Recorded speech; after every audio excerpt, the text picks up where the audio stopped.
Healing is an everyday job that you have to do. It's not only for 1 minute or 2 minutes or 5 hours. It's not like that. Healing has to do with 24-hour job, and it's what we call the holistic healing. A holistic healing that we talk about, it's the mind, the body, the emotion, and you have to put those 3 dimensions and put it around with your spirit.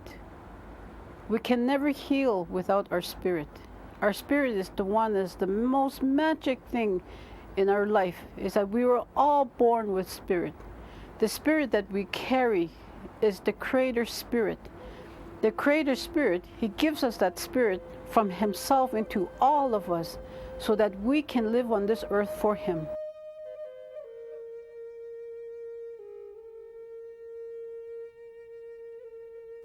It's hard for us to believe that ancient peoples knew more about their world than we know about ours, but they probably did. Life was simpler then. There was less to know, more to believe. 5,000 years ago, before words and alphabets existed, living histories were etched as permanent chronicles on the walls of time. We think, or we presume, that our knowledge has not only caught up with theirs, but surpasses it.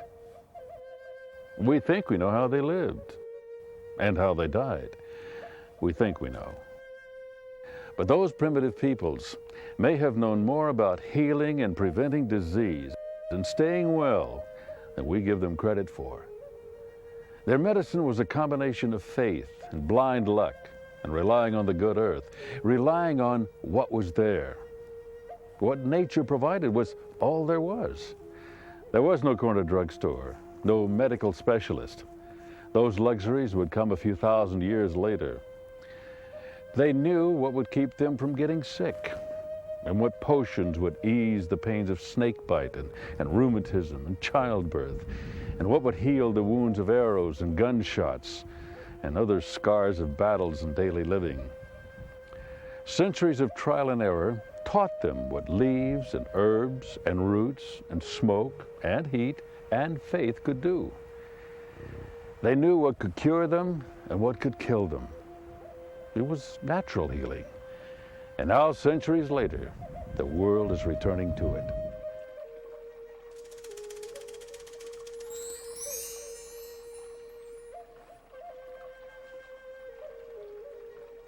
Natural healing, just one of many choices available today. We're in the middle of an interesting contradiction.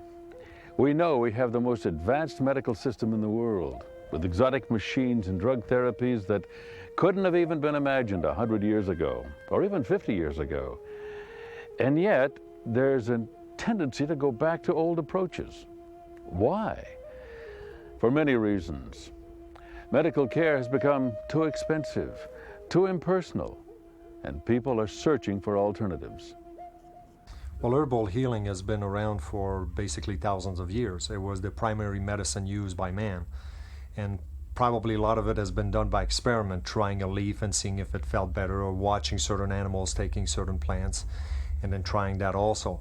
Empirically, we learned which herbs were good for which conditions. And today what we're finding is a revival of all that medicine.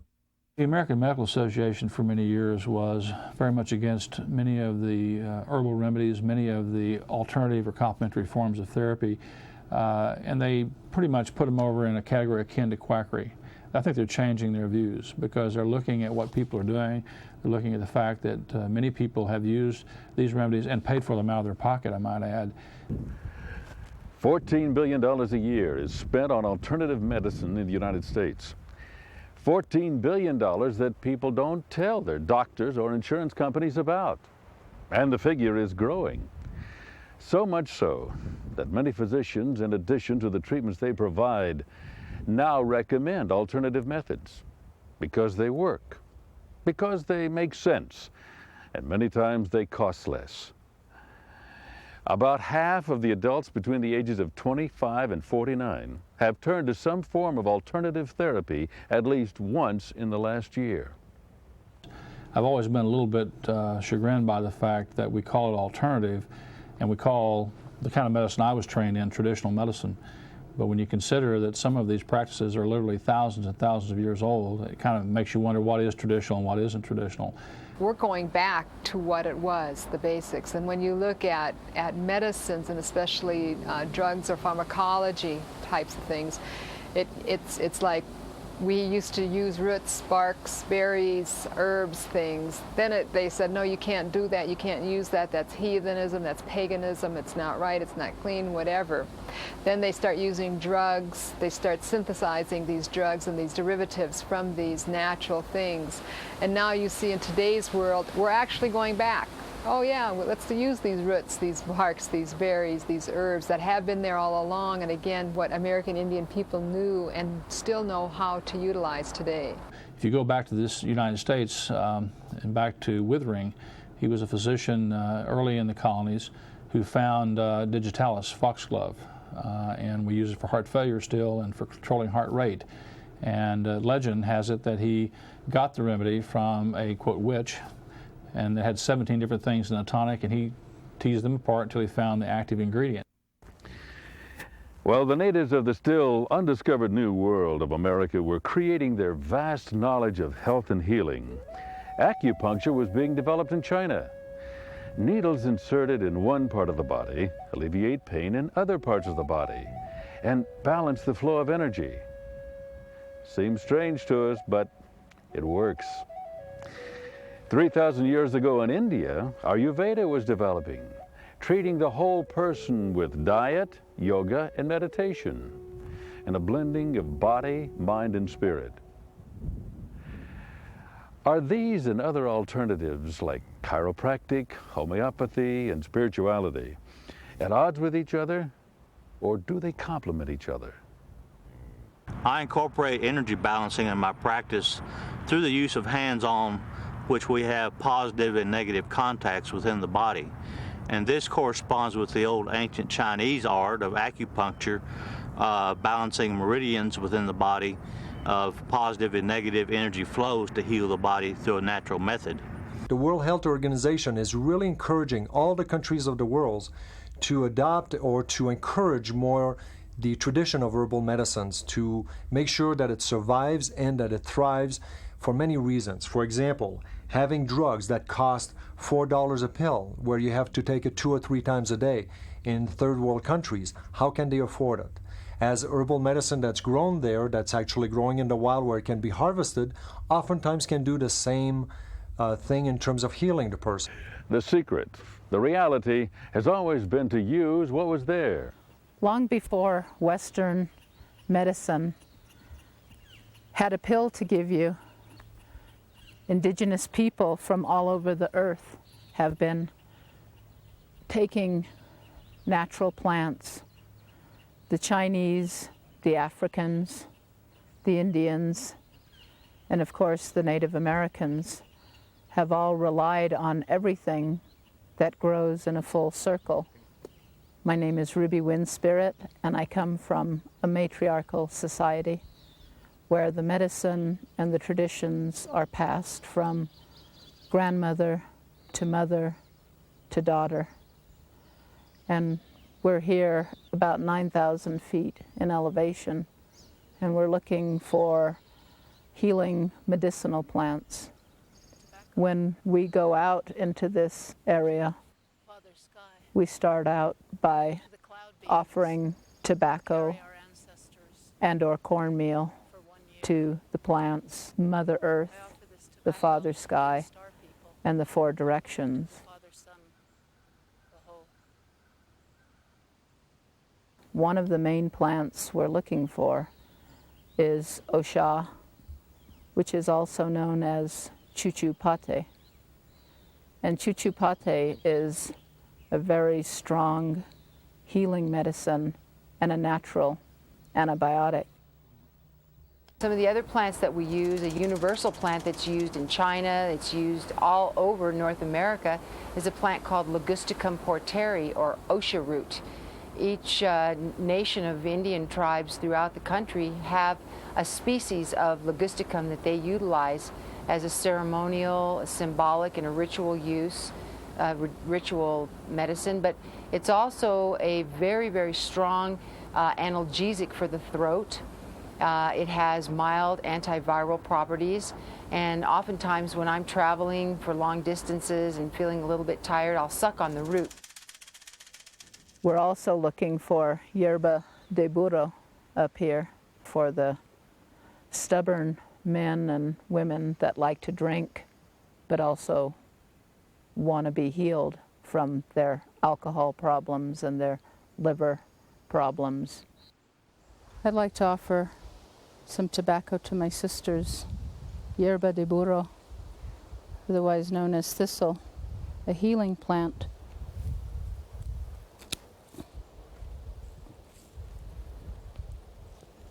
It's as tough as the people that drink it. Will clean your blood. Will heal your liver.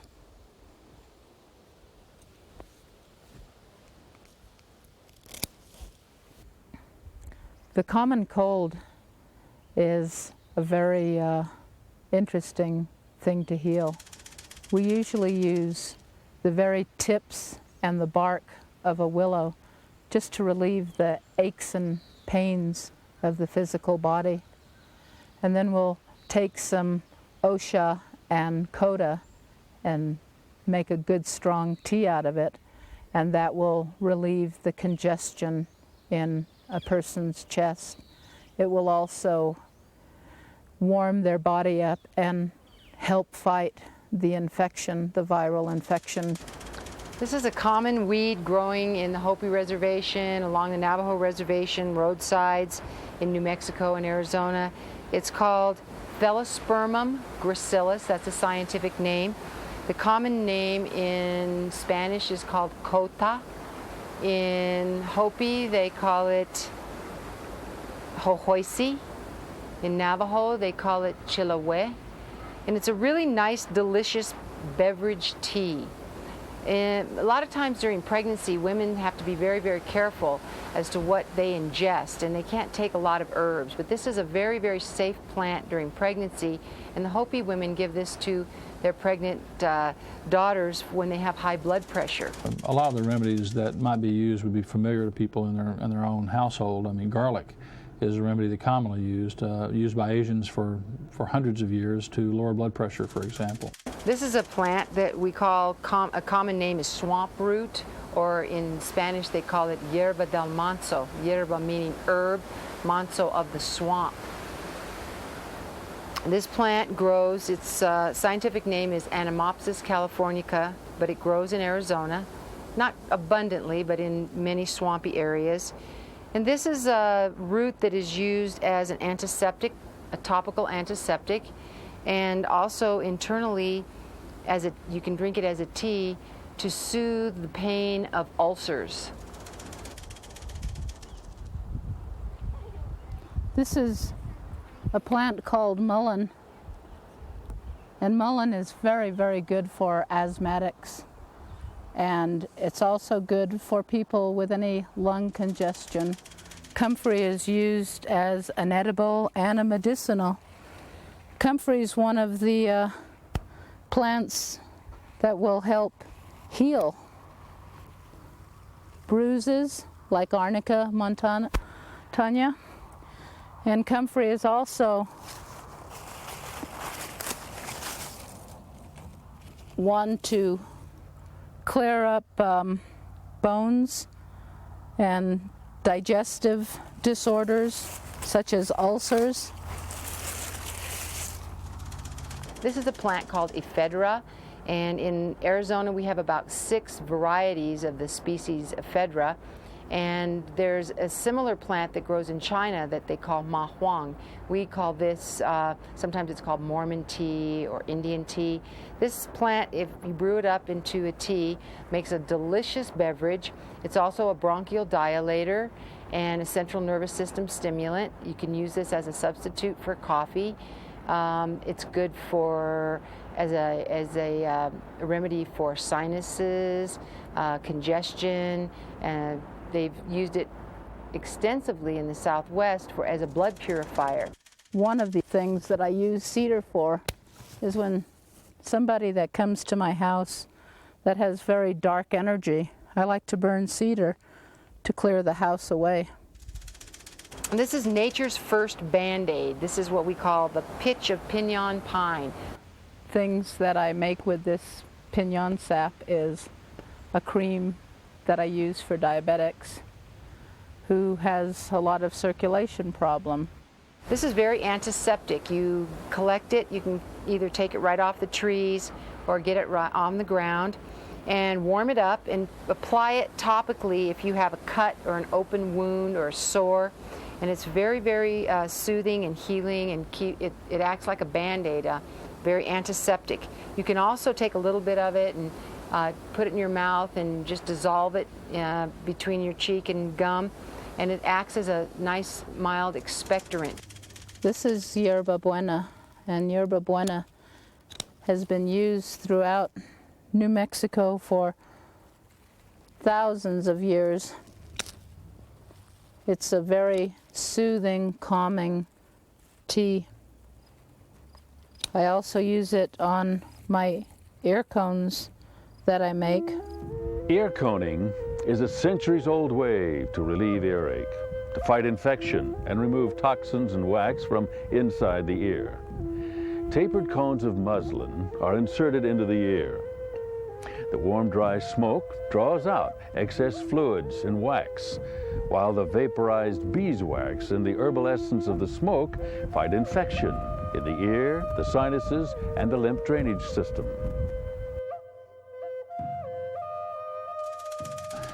You'll find herbal remedies in many of the health food stores as well.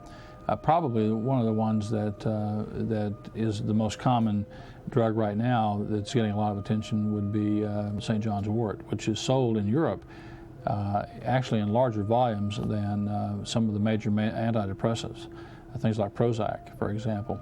St. John's wort, which is a very common plant in many areas, and in some places it's even considered a weed, but it has a nice effect on the central nervous system and on actually increasing serotonin in the brain. We use this also for premenopausal women and for premenstrual syndrome. It seems to take the edge off a little bit.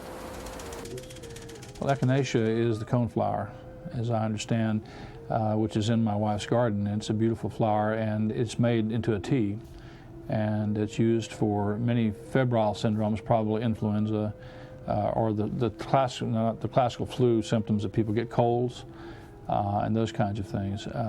It's been used for cramps and menstrual problems and that sort of thing.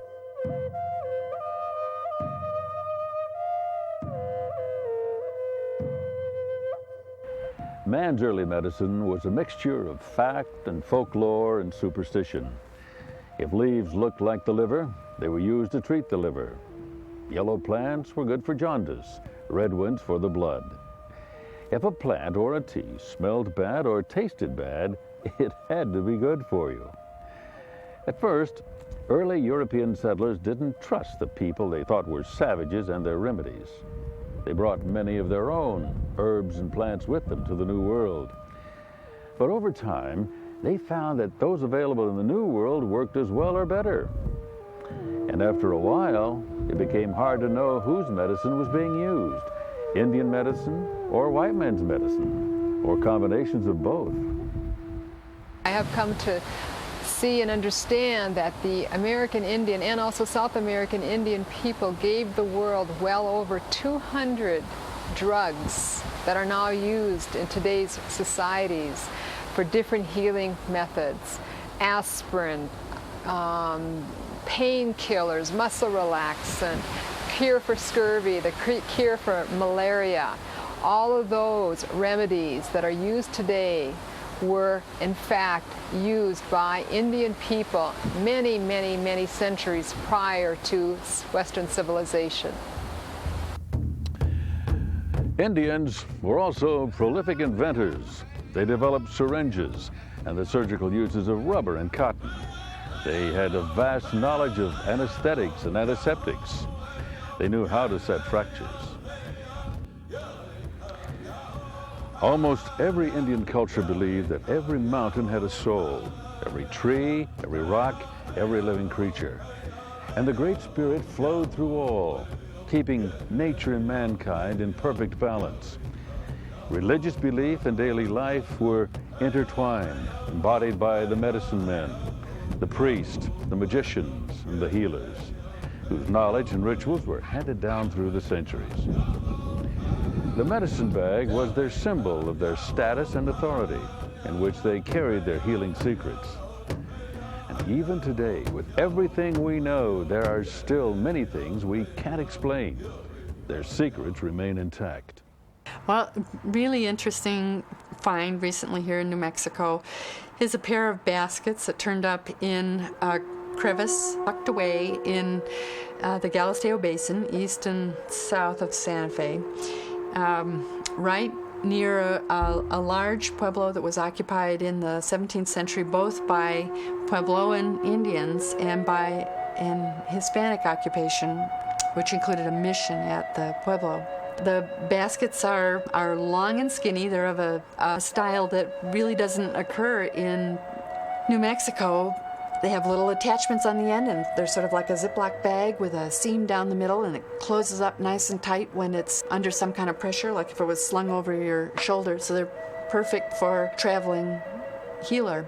And what is just astounding and nifty about those baskets is what's in them. It's full of perishables, which have survived because they were in a dry cave.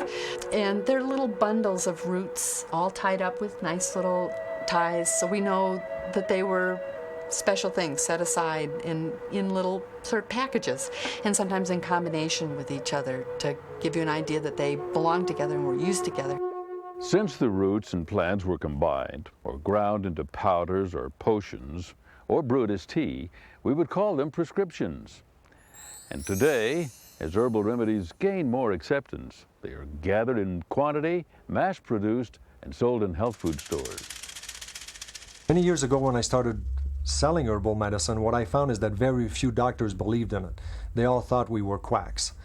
There's been a complete reversal in the last 20 years. But 1 in 4 Americans, or maybe 1 in 3 Americans, use an alternative remedy very, very frequently. And what I'm trying to do as a physician is to educate my patients to tell me about this, because some of these modalities are very powerful. And they're not things that necessarily are unsafe or safe, as the case may be in the individual patient. But if I'm prescribing medications, I want to know about what my patients are taking that are herbal in nature or that are being, some sort of other form of therapy, so I can find out what it is that's likely to interact. Also, the patients feel that it's closer to the earth, and there's a movement toward this going back toward the earth. And so as people try herbs, they find that it works. If they do get the results, there's less side effects, and next time they want to go that route again. Some people with serious illness wouldn't consider anything less than full scientific treatment: surgery, chemicals, radiation. Others do little or nothing. No one treatment or method is any more right than any other. It comes down to what's right for each person. In our culture, we've been conditioned to be wary of anything that can't be scientifically proved. We know some of these things work, but we don't have a good theory for why it works. We can't easily accept Ayurvedic medicine and all of the ways it's been explained for centuries, because it doesn't fit with our scientific logic. Yet it seems to work. Of course, the people who developed early medicine weren't all that concerned about logic. The business of daily living gave them enough to worry about. Exercise was part of it. They were not sedentary. They used their bodies. They hunted, they grew crops, they made everything they wore. Rains came and the corn grew, because the Great Spirit willed these things to be so. The animals that worked for them and provided their food were at one with the Great Spirit, which was at the center of their lives. Their lives and their medicine derived from their oneness with the earth and with the Spirit. And I think that's really what people are craving. They don't want to be treated as a broken machine, that somebody's going to fix the parts. They want to be a person. They want to be a person in a family, in a context of a broader community, and they want to be seen that way in their totality, in their wholeness. And I think that native healers do that. Well-being and wellness is total body, mind, spirit. It's holistic. It's not just about a physical ailment and treating a physical ailment. There's other aspects to it that all integrate in to make a whole circle, to make a whole, complete person well. All the way through the Eastern religions, the old religions, you'll find the same concept. Cleansing the body, balancing the body, keeping it in harmony with the sky, the waters, the earth, Mother Earth, who gave us birth, and the Great Spirit, Isagadamazi, who gives us the life force. And this balance is health. Without that balance, we have disease. Heat and smoke and ritual are still very much a part of Native American healing. If you've ever been to a spa where they have a sauna, that is a takeaway from the old Indian sweat lodge. First, it has a physiologic effect. It cleanses the pores of the body. The body will excrete toxins and cleanse the body chemically. This helps promote health to this manner.